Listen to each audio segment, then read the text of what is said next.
Today I want to share a story with /b/ about my winter deep in the Yukon with my grandfather and the strange things that occurred during those dark, frozen months. Quick note, this story is a little long. About 3 years ago, when I was at the spry age of 18, I had decided that I wanted to take a year off of school before going to university, do a bit of soul searching if you will. Well, as it happened, my father decided that this would be a great opportunity. You see, my grandfather Dana had been trying to get me to go out to his cottage for a few years now, to learn a little about yourself and your heritage. Now, my grandfather is the toughest son of a bitch I have ever seen in my life. An example. When I was 15, my family took me skiing in Jasper and my grandfather tagged along. During that trip, Dana hit a fallen log that had been ever so lightly covered in snow and plowed straight into a spruce tree. Tore his lip open down to the cheek. Once we caught up to him and started freaking out and talking of getting an ambulance, he just calmly stood up, told us while his lip was hanging open enough to see his teeth that he would be fine and was going to go back to the lodge to patch himself up. As it turns out, this involved him skiing all the way back, grabbing a sewing needle and some fishing line, and stitching his own face back together in the bathroom mirror. An hour later he was back out on the slopes as though nothing had happened. He still has a vicious scar too. He is a born Swede, a massive guy, around 6'6" and pretty muscle despite being in his 60s. He's a pretty quiet guy and rather eccentric. He lives on his own in the middle of a frozen hellscape at a time in his life where most would be retired, so go figure. The main reason I hadn't gone with him sooner was because my mother was terrified of me going off to live with my crazy relative for any length of time, despite my father's assertion that I would be well taken care of and was old enough to fend for myself. This year was to be different though. Through some Herculean effort of course, and likely involving the fact that I was moving out soon anyway, I was granted leave to go with him. My family lives in Alberta and my grandfather off in the northwestern Yukon, past the Minto mine if anyone here knows the area. It was arranged for me to fly out and meet up with my grandfather, who would then drive us out to his home. After landing, I was greeted with the amusing sight of my grandfather standing about a foot above the rest of the crowd, staring forward waiting for me. We had a quick greeting and before long had hopped in his truck and were making trail towards places where no roads go. We drove for a few hours, not much said between us, though that was pretty standard for him, and finally arrived at what appeared to be little more than a snowy plot near the tree line and away from the road. "So where exactly is your cabin?" I didn't see it on the way over. I asked him. He turned to me and smirked. "About 3 days of hiking that way." He pointed into the trees. And so began day one of my adventure, packs slung over my back and snow up to my calves. We began to walk. The first day went pretty normal, something that was not going to last, let me tell you now. Along the way he would point out animal tracks and different plants, giving me the basic wilderness survival rundown. Now, I had been raised on a small acreage outside of the, also small, town of Athabasca, so I was no stranger to the wilderness, but even still my grandfather's knowledge of the wild seemed near encyclopedic. Anyway, the first day came to a close as the sun hung low in the sky and the snow glittered in the twilight, a beautiful vista if ever I had seen one. We found a small outcropping and built a fire, set a can of beans and some vegetable to cook, and enjoyed the moment. I slept pretty soundly given the -20-ish weather. On the eve of the second day I was shaken awake and told to start walking. "We don't want to spend more nights out here than we have to, it's only going to get colder and these woods are dangerous." Gathering up what I had, little more than a sleeping bag, cloths, some provisions, and 2 knives, we set off again. Now let me tell you, there is nothing more tiring than pushing through snow up to your crotch in the middle of the woods for hours and hours. I like to think I'm in okay shape, but by the time we stopped for a break some 4 hours later I was about ready to die. My grandfather, of course, seemed unfazed by it. It was around this time that I started to take note of a few things. For anyone who has lived near or spent a lot of time in the woods, you know it's a pretty lively place. Lots of noise and things moving around. Not here. In the winter, everything is still and quiet, a strange feeling when you've heard all your life that if things go quiet in the forest, something bad is near. The uneasiness was offset somewhat by the fact I was still trying to see to it that my lungs were going to explode and my grandfather's calm, uncaring demeanor. Soon enough we had set off again. A few more hours into walking I noticed an odd little cave down the hill we were on. The opening had huge icicles hanging down the front and a few bones could be seen scattered around the area. I turned to my grandfather and asked, pointing towards it, should we be worried about that? At that he stopped and looked at it for a few moments before he just continued walking, saying nonchalantly, no, long as we get a ways off before night it won't matter. When we finally settled for the night, I was sure I would be out before I hit the ground, but without so much as a glance I was told to wait. He was going to get firewood and start dinner. Sitting myself under a tree I watched as he walked off, leaving me alone in the dwindling light of day. Sitting there, listening to the fading sound of my grandfather walking further and further away, I couldn't help but notice how strangely suffocating the woods were. Now I had spent days camping before, sometimes with friends and other times alone, but this seemed different. Maybe it was the quiet, where the simple act of turning your head to the side seemed to echo through the trees. Maybe it was the way the evergreens, burdened with snow, seemed to blend into the growing gloom, forming strange and inky shapes in the dim light. Whatever it was, I started to get nervous, that kind of unease that comes when you feel like you're being watched, even though you think you're alone. Before my mind started to walk down those dark roads of thought, my grandfather came stomping back through the tree line, bundle of broken branches under his arm. He set about showing me how to start a fire without matches or a lighter. He's old-fashioned like that, and soon enough we had a nice little campfire going. It wasn't until the heat off the fire hit me that I noticed how damn cold it was, my hands stiff and slight shivers going over me. We should reach the cabin by about this time tomorrow if we keep up this pace. Before we go any further though, I want you to understand something. Things are different out here, and if I tell you to do something I expect you to listen, understood? I nodded and told him my dad had given me the rundown before I left. Oh? How much did he tell you? Just to listen to whatever you said and to stay safe, I replied, unsure of where he was going with this. Alright then. He didn't say anything for the rest of the night and I was too tired to ask. Despite my exhaustion, I found that I lied awake for quite a while, staring up at the sky and listening to the gentle crackling of the fire. I don't really know why. I should have had no problem sleeping after the day of hiking, cold notwithstanding, but regardless I found myself quite unable to drift off even after the moon had risen and shone over the area. It was around then that I heard something in the forest, like a sort of whispering. At first I figured it was just the wind, but looking at the treetops they weren't moving at all. I listened harder but couldn't make out what was being said, it was so faint. I sat up and looked around to see if something was there or if maybe my grandfather had been mumbling in his sleep, but when I tried to listen in again, it was silent. I figured it was just something on the breeze and lay back again. Sleep came soon after. I was once again woken by Dana as the sun had just begun its slow creep over the distant mountains. As we were gathering up our equipment, he asked me if I had slept well. I told him that the cold would take a little getting used to, but otherwise it was fine. He just sort of looked at me for a moment before grunting and tying off his pack. Once more we set off, deeper into the wilderness. The third day went without incident. It was only after yet more hours of tedious and exhausting trailblazing that we finally came into view of my grandfather's home. Built right up against a cliff face, no windows adorned it, just massive logs the whole way around.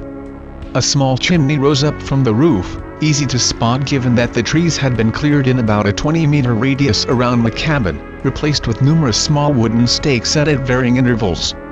As we got closer I noticed that they were actually fence posts. Barbed wire was strung between them, and every so often there was a much taller post, set a ways back from the fence. In the dim light I couldn't really make much out about it, though I was curious why they were there. Whatever the reason, I was in no mood to play 20 questions, I just wanted to get inside and sleep in a warm place. Before we could get in, however, it seemed there were a few things to be done. My grandfather lifted one of the posts out of the ground, allowing us to enter, and told me to put it back and make sure it wasn't going to fall. He was going to go get the door open. It didn't take too long. The snow around the cabin was much less than the surrounding area, making walking blessedly easier. After I finished, I made my way around the side of the cabin and found my grandfather carefully taking down numerous little metallic things hung over the door. I could see them glinting in what little daylight was left, but I couldn't make out what exactly they were supposed to be. Again, I was just too tired to really care and just wandered inside behind my grandfather as soon as he finished taking down the last one. "That bed over there'll be yours," he said, pointing to a small cot in one corner of the room. Without much more though, I ambled over and went to sleep. I really should have savored it more, as this was the last good night's rest I was going to have for a while. I woke up the next morning to a mostly dark room. A candle was set on the table in the middle of the cottage, giving enough light for me to figure out where the door was. Opening it and stepping outside, I was greeted to a bright, midday sun. Down the yard a ways I saw Dana finish clearing the excess snow from the plot of land. It was low enough that I could actually see the ground, and a few feet beyond the fence the snow rose like a small wall all around us. The light, as well as something in the vein of 14 hours of sleep, allowed me to really take stock of the area around me. I could now see that the tall posts from the night before had been whittled down so that only pale heartwood remained. Carved all over each of them were words, thousands of them, all tightly packed and varying from neat to nigh indecipherable scratches. Reading through it, there really didn't seem to be a rhyme or reason to what was written down. Mostly it was just random words, mostly in Swedish and a few in Norwegian. I'm not fluent, but I picked up a little over the years. I guess Dana had noticed me staring at it as he had begun walking over. "What are these supposed to be?" I gestured to the other posts of a similar nature around the yard. They were part of an ordvägg or word wall. "It helps keep things calm at night. I wouldn't stare at them too long though, won't do your head much good." In case it wasn't already somewhat apparent, my grandfather was an odd sort. He never liked staying in towns or normal houses and almost always carried these little runes and charms on strings. I always found it neat, and when I was younger I would often ask what they meant, and I'd listen to the stories for hours. My mother always had a problem with him visiting. I'd overheard her talking to my dad about allowing Dana to fill my head with crazy nonsense on more than one occasion, but he'd often shrug it off and say something along the lines of "It's good for him to learn a little about Dad's culture." The point is that it was only after I really started to get a look at the cabin and the word wall that these things started to sink in. He was definitely a little odd at times. The first day we went out to chop a few trees down for firewood, and he would very specifically point out which trees we were going to cut, but only after pressing his ear to them and listening to see if it was unmarked. When I asked him what he meant by that, he said that some trees were special to the forest and we shouldn't touch them, otherwise the Tomtenissar would get angry, and we really didn't want that. For those who don't know, Tomtenissar are part of Scandinavian folklore. They basically look like garden gnomes and act sort of like Santa Claus, at least that's how they are portrayed now. Growing up, my grandfather would tell me about these little monsters, about how they would chew open people's doors and windows in order to crawl into houses at night and whisper things to the sleeping person. The people would sometimes go crazy, wandering out into the woods or ranting in incoherent babble. Other times they would just be sort of different. Either way, they were freaky little bastards, but I stopped believing the stories around the same time I figured Santa was bunk. Dana really isn't known for his sense of humor, so hearing him say that was more than a little strange. I sort of awkwardly laughed at it, and he looked at me and said, "Think I'm joking? Keep that up and you won't be seeing the summer." That shut me up pretty quick. I still didn't particularly buy the stories, but I still made sure not to tap the trees that he said were marked. We finished loading up the sleds we had brought with us, and at that point Dana said, "Let's go this way. I want to show you something before we get back." Following him, it seemed to me like we were making a wide arc instead of going straight back, but I wasn't going to argue. As we walked, I noticed there were no animal tracks, as in absolutely none.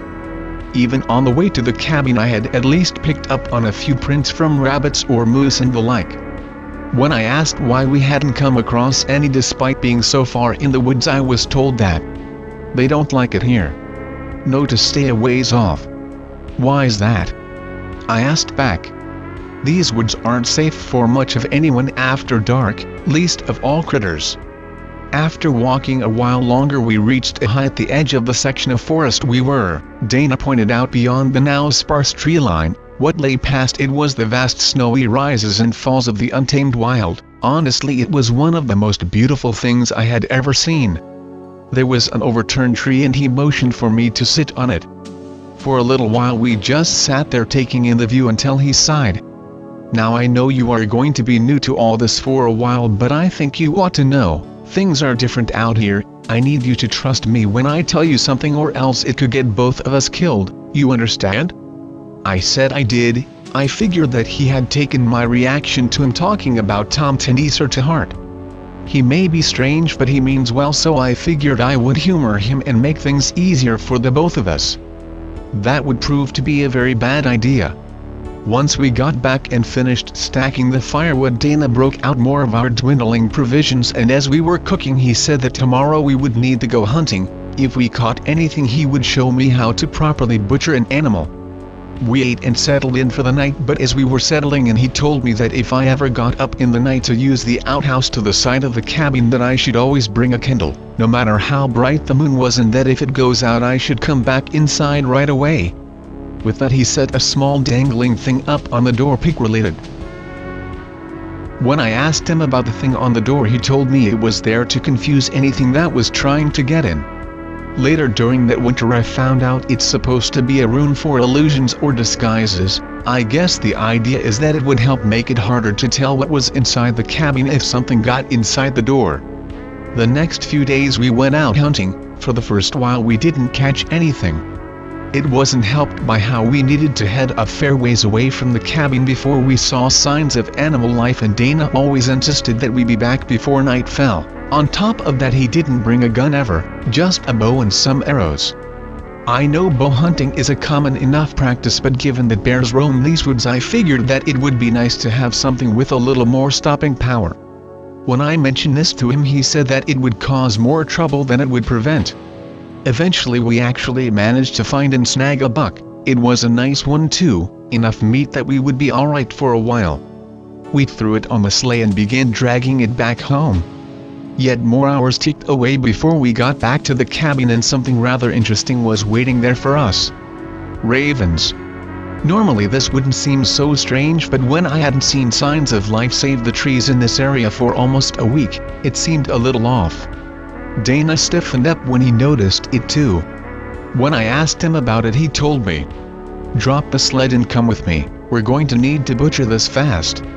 Not sure where this was going, but remembering our conversation from earlier and figured that it would be best to just go with it. We circled around the cabin, the ravens sitting on the roof watching us the whole way. Lying in a small snowdrift in front of the door was a rabbit's head, just the head, cleanly severed. The snow was still a bright red, so it had to have been pretty fresh. There was also a little indent through the snow leading up to it, made it look like it had been thrown over here. Well, it could be worse. We didn't really need the head anyway. When I asked what he was talking about he told me it's only right to return a gift with a gift. Take that inside and meet me near the butcher's shed. A little ways off and past the wall, a couple feet off of the tree line. That evening we butchered the deer, and when we were done my grandfather took the head, antlers and all, and walked out into the woods a short ways before gently setting it down and coming back. We brought the rest of the meat over to the cabin and Dana took the rabbit's head off the table where I had placed it. That night we had rabbit stew and potatoes. When I asked about why we were going to just eat something we found sitting there he told me it would be rude to just throw it out and it wasn't wise to insult the neighbors. There are other people out here? I thought you lived alone. Alone? No, I just don't live by people. Who are your neighbors? I thought I already told you. The Tomtenissar live here. I didn't really have a good response to that. The next morning when we went out to check the fence as was becoming routine, I walked out to see the spot he put the head down. There was nothing there, not even a bit of blood. The next few weeks went by in relative peace. We would collect firewood on every so often, we went ice fishing occasionally, and every morning we cleared snow away from the cabin. The temperature continued to drop as the winter solstice drew near, the already short days becoming a skit few hours of near perpetual twilight. You'd think it would get old seeing the same setting sun throughout most of the day, but you'd be wrong. It managed to be breathtaking each and every time. I probably would have stood there staring at it all day if I wasn't being ushered along by Dana. Things probably would have continued much the same way if I hadn't fucked up one night. It was somewhere around mid-December you start losing track of the days out there, especially when they are mostly night, and we were going ice fishing again.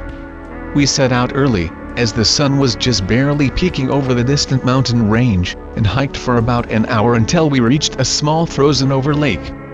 We set about like always, checking the ice's thickness and cutting a hold, etc. After only a few minutes into it we heard the snapping and cracking of branches behind us. We both stopped and stared for a few moments before my grandfather said it was fine, though I could tell he was bothered. Every so often he'd look back and scan around the trees. We weren't having much luck with the fish and were about to call it in for the day when I got a tug on my line. I pulled up a big trot and thought that this was great, we hadn't had fish in a while. When I turned to see if my grandfather had noticed, I saw him just sort of staring at it. A little confused I gave it another look over and saw that it had a few huge gashes taken out of it, little indented lines cutting through the gray scales. "Throw it back, this isn't ours to take." "Oh, okay then." I was a little nervous at this. Although not too much had happened during my time here, I had at least managed to pick up that when Dana got word like this it was best to not argue. I threw the fish back into the pond and we started making tracks back to the cabin. Along the way I noticed that the trees near the lake, the ones we heard the noise coming from, had huge cuts taken out of them. Not like an axe or bear claws, more like numerous small chunks had been ripped out and thrown around. I asked what that was about and Dana just started walking faster and said we shouldn't come back here, it wouldn't be safe. One of my more frequent chores was to go out and make sure the Ordvegs posts were still secure in the ground. Of the many things that my grandfather was methodical about keeping just right, the word wall came second only to our food stores. This mainly involved going out and giving them a solid shove. If there was any shift I needed to hammer them in and pack the snow tighter around the bottom until I could no longer get it to move. Anyway, that night he insisted that we go over all of them again before going to sleep, and so we went out after finishing our dinner, mostly deer. You'd be surprised how long a single deer can last. He took one end of the yard and I the other. It was getting blistering cold out, where any bare skin started to sting. A cloud cover had swept over the land. There were no stars and no moon tonight, and the sun had dipped below the horizon, leaving everything in inky black and gray. It was quiet again, like on our hike up here, where every little movement you made sounded like an earthquake. A little ways off I could hear my grandfather working, the shifting of his coat and the snow being pressed underfoot. I was about 3 posts down when I found one that was a little loose. I straightened it out and picked up the sledgehammer we used for driving them back into the ground. As I lifted it up and got ready to bring it down on the post, cringing because I knew that in the suffocating silence of the forest this would be very loud, but as I was about to swing it I heard something, like a quiet hissing mumble. Reflexively I swung around while I was bringing the hammer down and hit the post with a glancing blow, knocking it off center. Spinning around I tried to listen for it again, thinking maybe it was my imagination. The woods will often make you think you're hearing things that you aren't. After a few seconds of nothing and figuring that it was either just me imagining it or overhearing Dana saying something to himself, I turned to start fixing the post again, but just as I put my back to the trees I heard it again. It seemed so quiet that I couldn't make out what was being said, but I am sure that it was someone whispering, quickly and in a whistle-like tone. I really starting to freak out now. I slowly began walking towards the cabin, my back to it and the cliff face as I scanned the trees looking for where it was coming from. The noise didn't seem like it had a direction to it, it was like it was everywhere at once, still quiet and indiscernible but very much there. While in panic mode, combined with being tired and cold, I got it in my head that if I threw something into the woods it might scare off whoever was there. Reaching the woodpile we had outside, I picked up a small log and threw it into the tree line and started shouting about how whoever was there needed to come out. My grandfather comes running over my name. "What the fuck are you doing?" I told him I heard someone talking nearby, and before he can say anything the trees near where I threw the logs start to shake and I could hear snapping branches.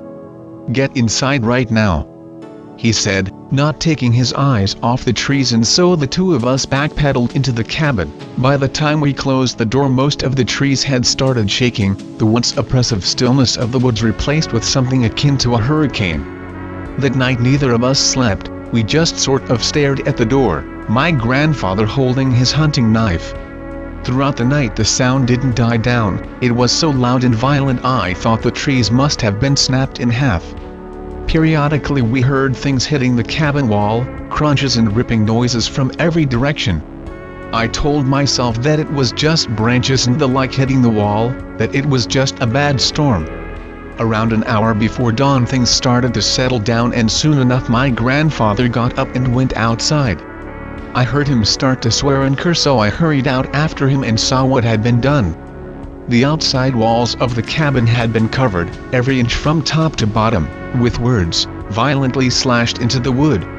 Chunks had been ripped out of the corners and the door, the fence was in ruins, some of the barbed wire having been thrown into the treetops and many of the posts smashed into splinters.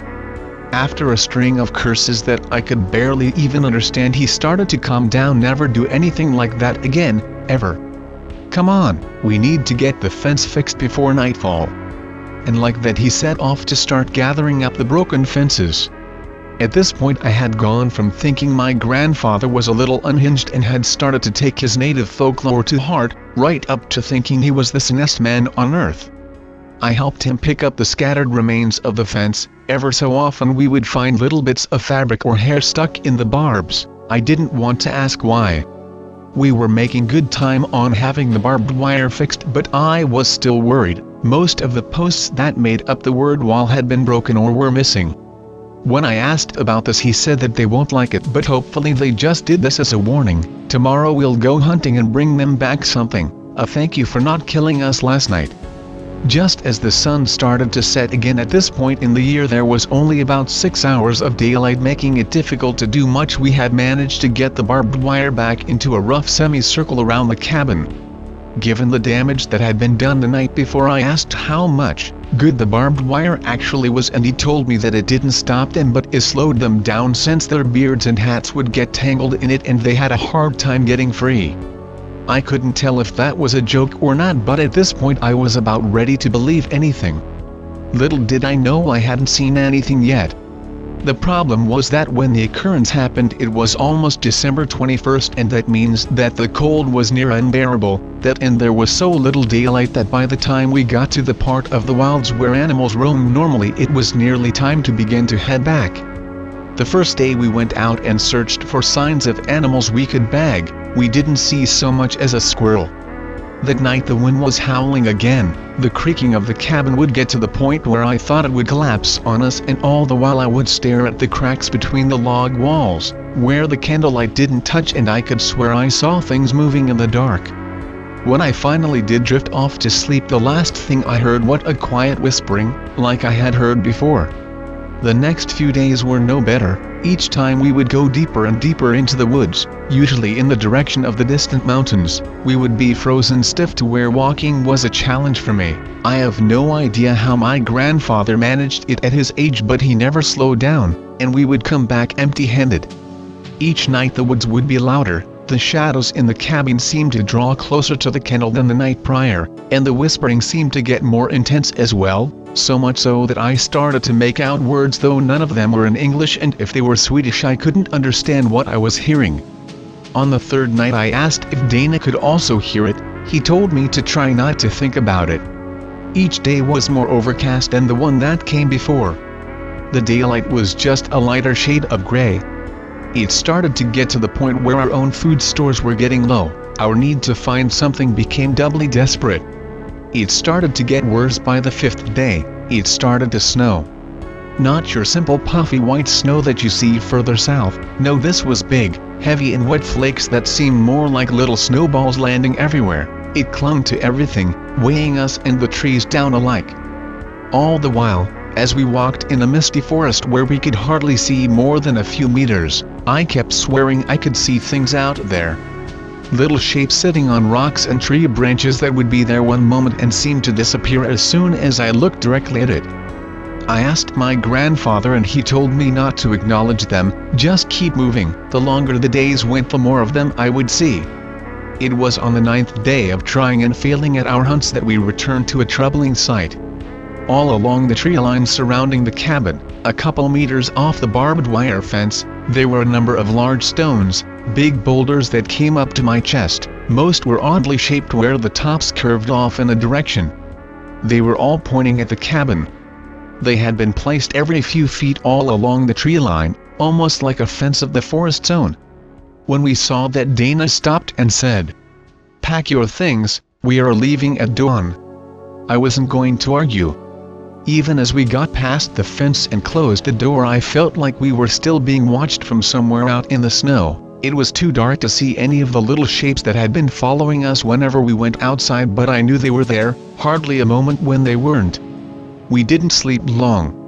Sometime in the middle of the night, between the howling winds and the biting cold, there was a deafening crash and the door split down the middle, snow and frost flying in and blowing out the only candle before we even knew what had happened. There was a scurrying noise, and after a few seconds my grandfather had managed to light a little oil lantern he had hanging by the wall. The table and pantries had been overturned, everything not nailed down was either broken or scattered around the room. I asked if we should leave right now. He told me that was what they wanted us to do, that we would wait until first light. It was the longest night of my life. We sat there shivering and staring at the broken door, the lantern's light just barely keeping the dark and who knows what else away. Several times I thought I saw something there, just outside the door, watching. When I saw the horizon getting brighter, it was like waking from a nightmare, only this one wasn't quite over. We grabbed whatever hadn't been broken and made for civilization. The snow had stopped, but the clouds still hung heavy above us. It would be 3 days until we got to the truck. We moved as fast as we could. The snow was so deep and clingy that we had to stop every kilometer or so just to wipe it off. It weighed us down more than our packs did. I don't know how far we traveled. I know we didn't stop, and I don't think we ate until it started getting dark. Dana said to get as much firewood as I could find. We were going to need a big fire.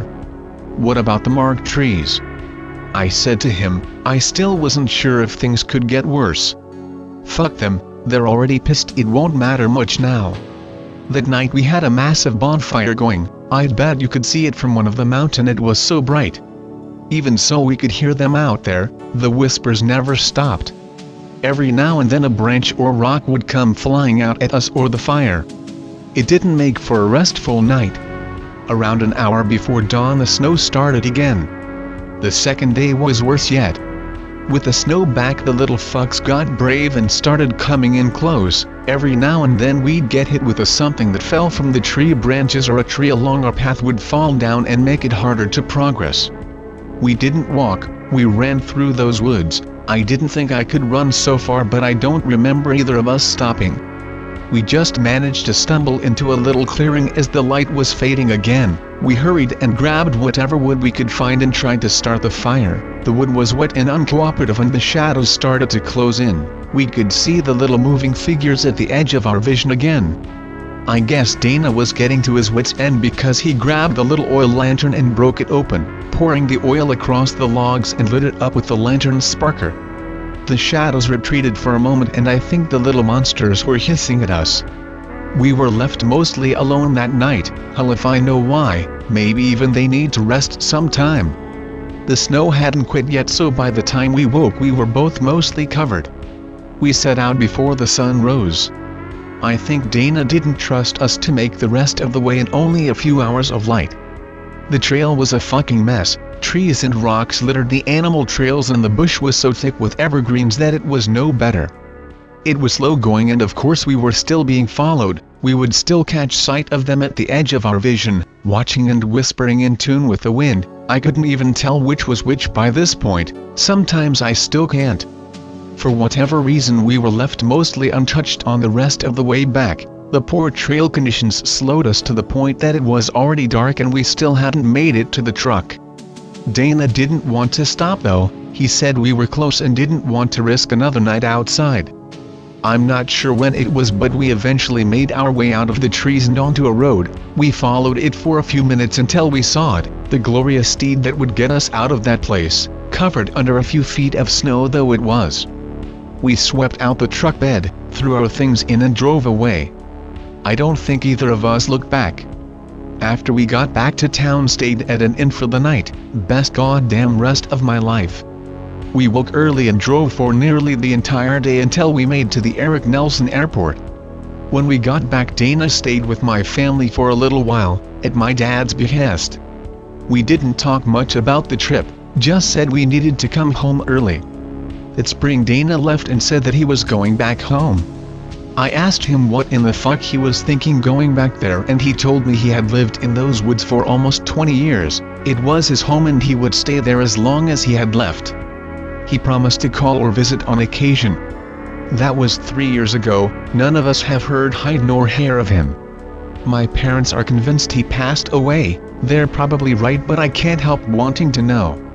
And that is where we come to today. I told my friends about what happened that winter and they don't really buy it. Can't blame them, but we've been talking on and off for a year now about going on a camping trip, and I jokingly mentioned that maybe we should go out to my grandfather's cabin.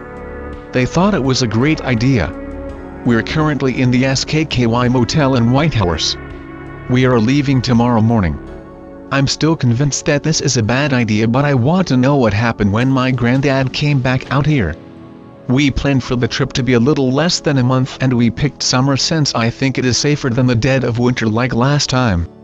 This is the last story I'm going to be posting for a while. Come the start of September I'll start a thread and let you all know what happens. I'll take pictures where I can and have brought a number of spare batteries for my phone. Wish us luck.